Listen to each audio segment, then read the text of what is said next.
Good morning, everyone. I've listened to a lot of sermons in my life, and I've even preached some of them.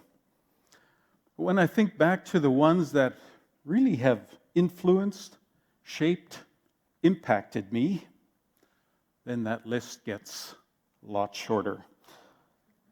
I remember one sermon when I was a teenager, and some of you, those of you who used to attend Olivet Mennonite, may remember Peter Penner.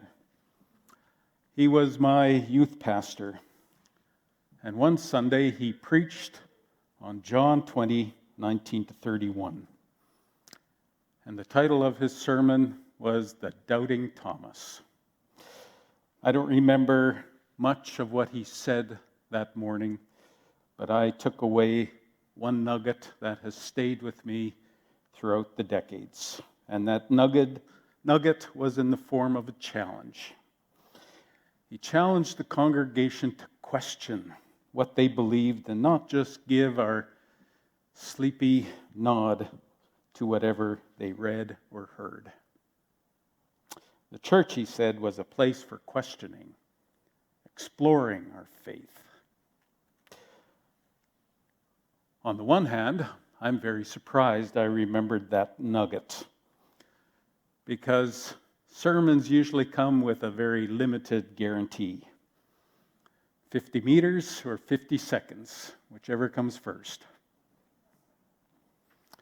Yet, on the other hand, I'm not surprised, because when I was a teenager, I had a pile of questions about my simple Sunday school faith. Questions good Christians in my hometown weren't supposed to ask. Questions like, was the Bible true? Who wrote it? Was the earth and the universe created in 6 24-hour days? Why did the church call some people good and others evil? Why did Jesus have to die? Why should I have faith? The sermon that Sunday seemed to be directed at me. No doubt, it was that experience that has forever endeared me to Thomas. I like Thomas, even though he gets a bad rap in church history for his doubts. When the other disciples told him, "We have seen the Lord," Thomas scoffed.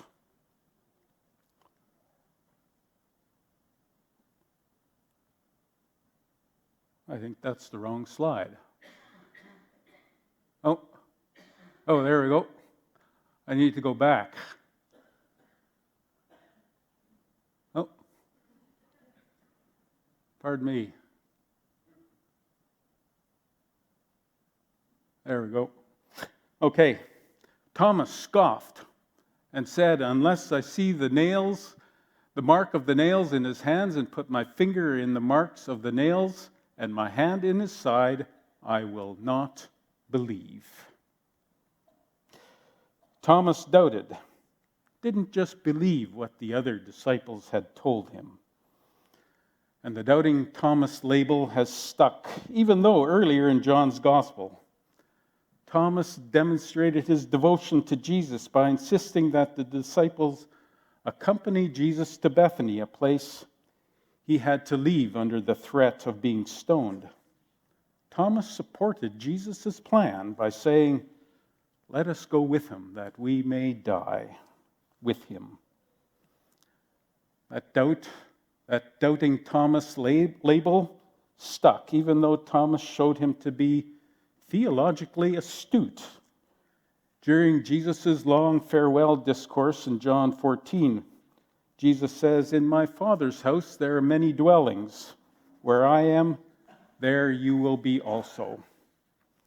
And you know the way to the place where I am going." And Thomas says, or asks, "Lord, we do not know where you are going. How can we know the way?" The Doubting Thomas label stuck, even though he gives one of the most moving confessions of faith in the Bible. After Jesus invited him to touch his wounds, Thomas says, "My Lord and my God." So even though he's devoted, theologically astute, and utters one of the most moving confessions of faith in the gospel, Thomas is known for his doubts. Unless I see the mark of the nails in his hands and put my finger in the mark of the nails and my hand in his side, I will not believe. Thomas doubted the resurrection of Jesus, and ever since the church has reminded us that it's not good to doubt. There are people who say God gives us plenty of evidence to believe in him. Doubt comes when we fail to stop long enough to observe all the evidence. Really? In his book, Wishful Thinking, writer and theologian Frederick Buechner very eloquently wrote, "If you don't have doubts, you're either kidding yourself or asleep. Doubts are the ants in the pants of faith. They keep it awake and moving." I love that image. Doubts, the ants in the pants of faith. Have they ever been in your pants? On one or a bug crawling down the back of your neck? As soon as I realized a six-legged organism that has survived for millions of years was climbing up my leg, I jumped up and frantically and violently started whacking away at the thing. Having doubts is like that. Doubts are uncomfortable. They certainly make you move in different directions. They push you to ask different questions. And these questions, in turn, push you to question even fundamental aspects of your faith. Doubts can create anxiety, cause tension within yourself, and even with your friends and family. But are they negative things? My teenage questions were my ants in the pants. And they pushed me to search and study at what was then Canadian Mennonite Bible College in Winnipeg. But as word got out that I was going to this institution, several well-meaning Christians cautioned me about going there. That place is going to screw up your faith, they said. And I thought, what kind of subversive place is this? I know that they were well-meaning, but their caution had the opposite effect. I actually became excited about going there. And indeed, my experience there had a profound impact on my faith. And some members of my family probably do believe that my faith is screwed up. And maybe I shouldn't tell you that 2 weeks prior to being installed here as the pastor.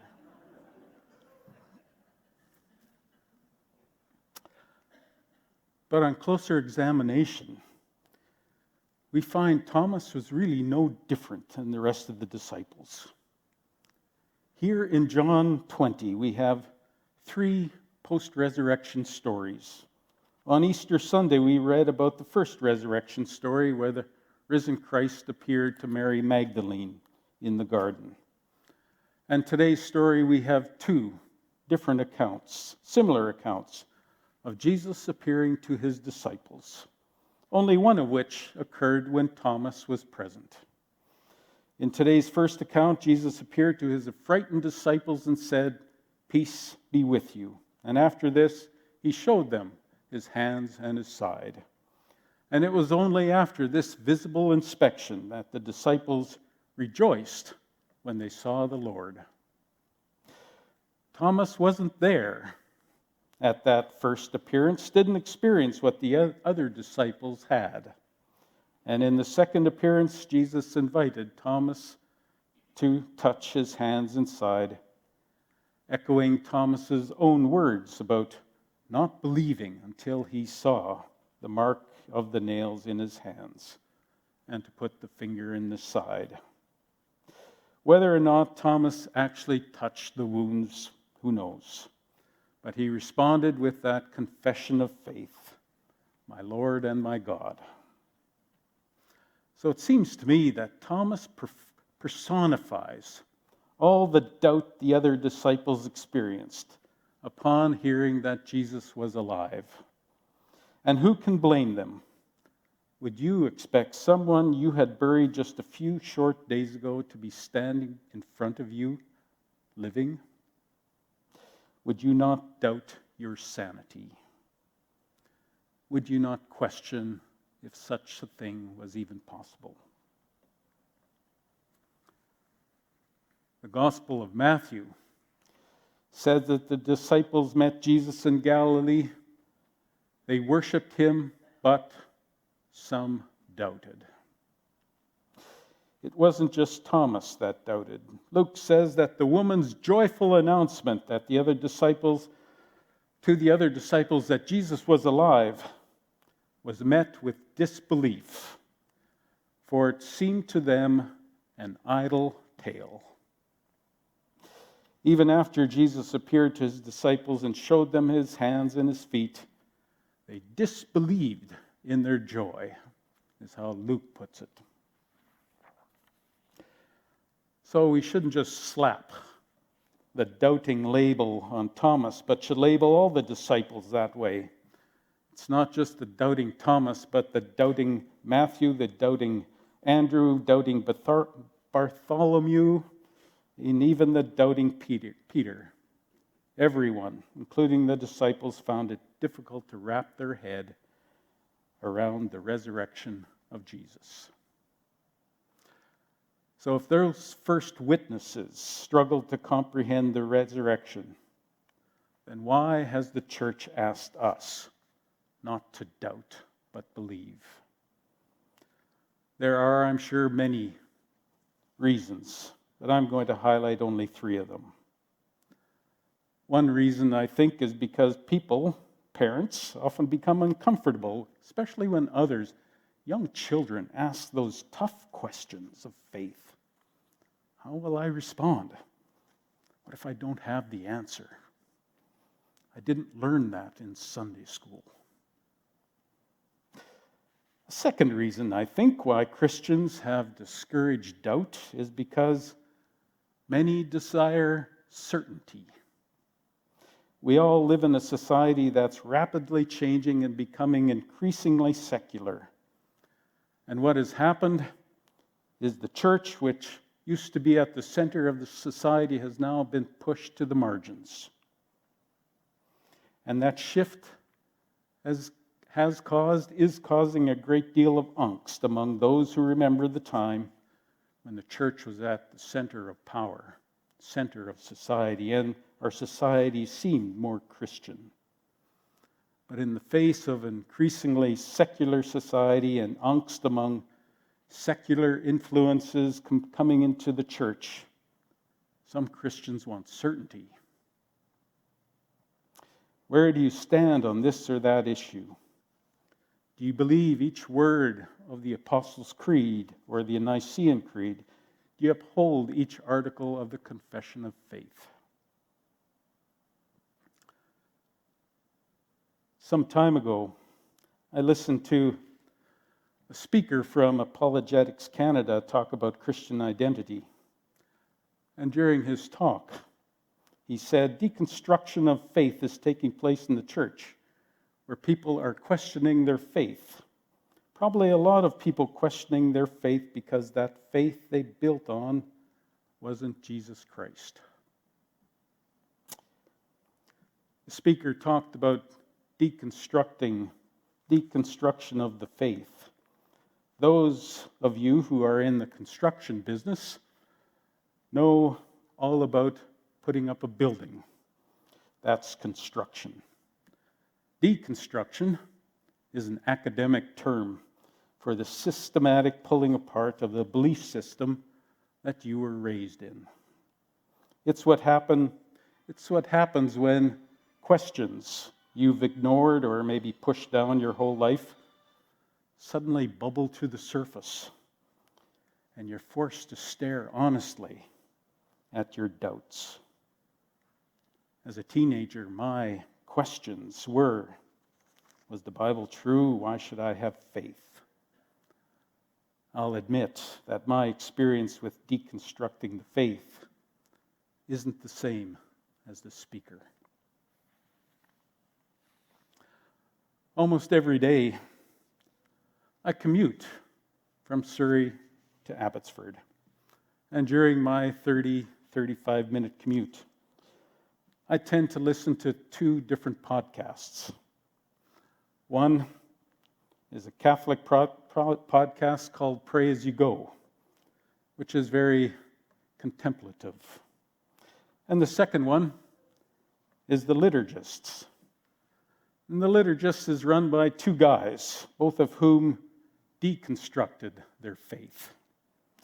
One of them, Mike McHargue, became completely disillusioned with the faith that he grew up in the Southern Baptist Church. And the other one, Michael Gungor, became disillusioned with his experience in the Pentecostal tradition.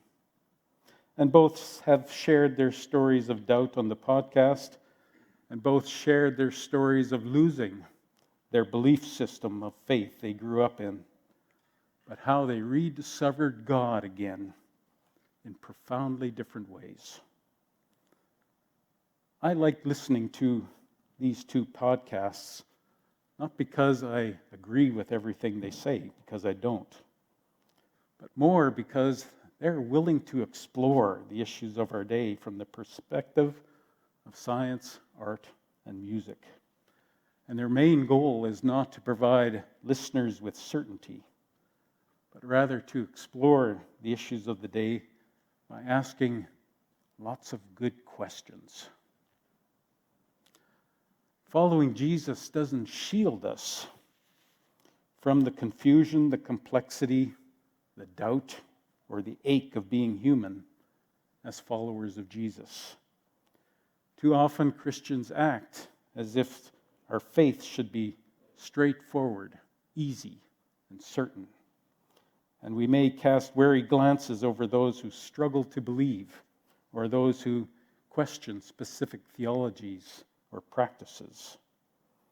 Maybe we're quick to judge those who question, or those who seem weak in the faith, or those with whom we don't agree.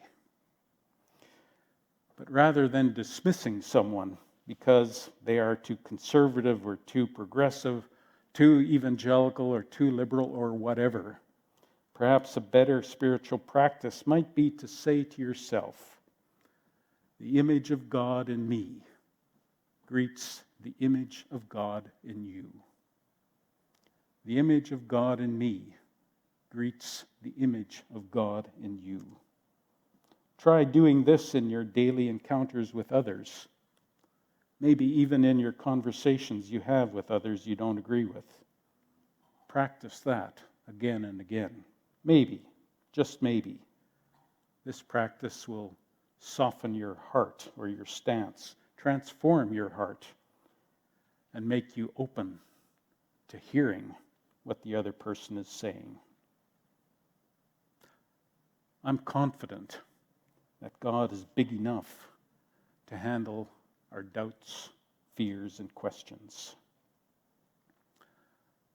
A third reason why Christians discourage doubt is that we have forgotten what an incredible, unbelievable story the resurrection of Jesus from the dead actually was. 2 weeks ago, I talked about how the church has domesticated Easter by using symbols and descriptions of springtime to speak of the resurrection. But Easter is an event that goes against everything we know about life, which is we are born, we live, and then we die. That's normal. We shouldn't be surprised Thomas doubted Jesus was alive, because when Jesus died, Thomas realized that dead people stay dead. That's normal. Dead bodies decompose and are gone. But the resurrection of Jesus completely transformed those first doubters, completely altered their understanding of God and the direction of creation and history. And they went forth with joy and hope. So what do we do with our ongoing doubts, our own ants in the pants? I suspect maybe some of us have felt guilty for having doubts of faith. And what's interesting is that Thomas isn't chided for doubting the resurrection. Whenever you are seriously and honestly engaged with the complexities of life and faith, you're bound to have ongoing questions and doubts. You will never feel that you've found what you're looking for, because life keeps moving forward and onward, and new experiences and questions are always in front of you. Rather than feeling guilty, I think a more fitting response is, Lord, I believe, help me in my doubts. Exactly what happened to Thomas, we're not sure. Tradition says that Thomas went to India and established the church there. The St. Thomas Church in southern India is considered to be the oldest church in India, with roots apparently going back to the work of Thomas. But in addition to admitting our doubts, one step forward is actually dealing with them. Though the risen Christ challenges us our most basic assumptions about life and death, faith and doubt, the risen Christ has assured us of his ongoing presence and help, even in those times of doubt and questioning. My oldest son was born prematurely. He weighed a mere 1,200 grams, or 2 pounds, 10 ounces at birth. And he spent 3.5 months in the hospital, half of that in the neonatal intensive care unit of St. Boniface Hospital in Winnipeg.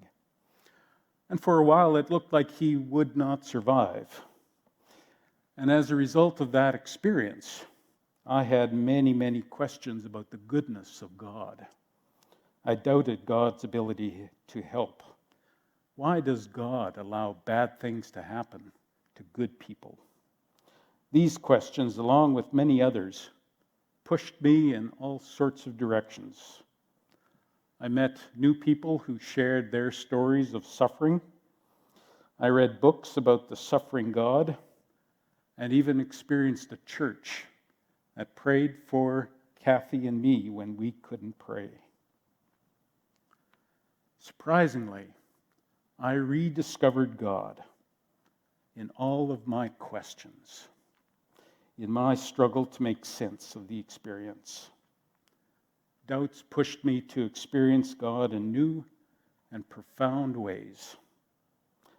I not only experienced God in my suffering, but I also began to see God's incarnational presence in the sufferings in the world. Doubts create tension and create unease. And where there's tension and unease, there is the opportunity for the risen Christ to appear. Christ was there long ago. Christ is here with us today. Thanks be to God. Amen.